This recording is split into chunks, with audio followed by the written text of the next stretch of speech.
We're going to have a conference on healing in Long Beach, California, August 3rd and 4th, 2009. And the topic of healing really deals with the issue of how victims of domestic violence that I've talked to over the years have a yearning for moving past the experience of their victimization. It doesn't mean that they're trying to forget and pretend like it never happens.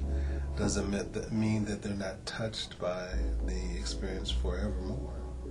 But they want to be able to not let it consume their lives, and they want to figure out a way to be able to move past the experience, move past the trauma. This conference is really going to be targeted to African American women who've been victims of domestic violence, but also children, but particularly adult children who were exposed to domestic violence when they were young. So oftentimes our focus is on children as their children. When any number of stories, and anybody who's worked in the field for any length of time can understand or recall stories of adults who've been exposed to it as children. They need some healing as well.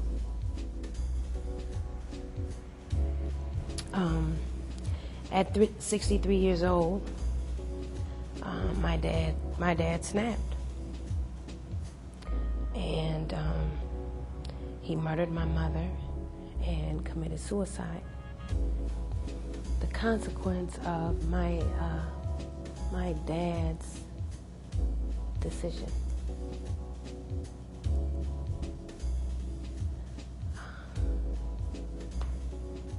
Was a family that was devastated.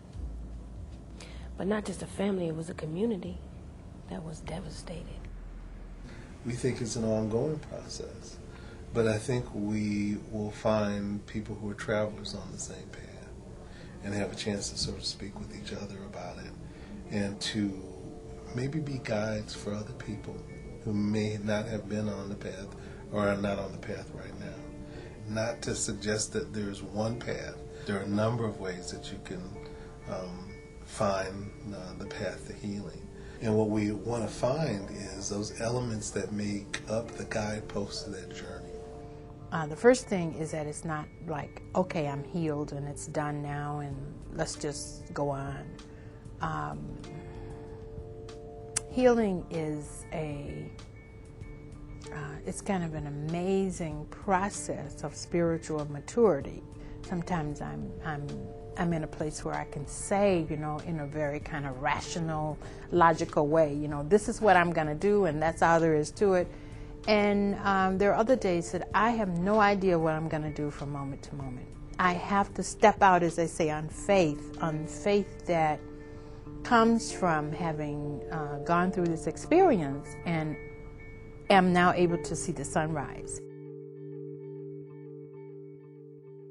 The other thing that we want to try to do is to use different forms to be able to engage people in this process, to use music, to use art, as well as academic presentations and personal stories and insights as a way to be able to move people in the process.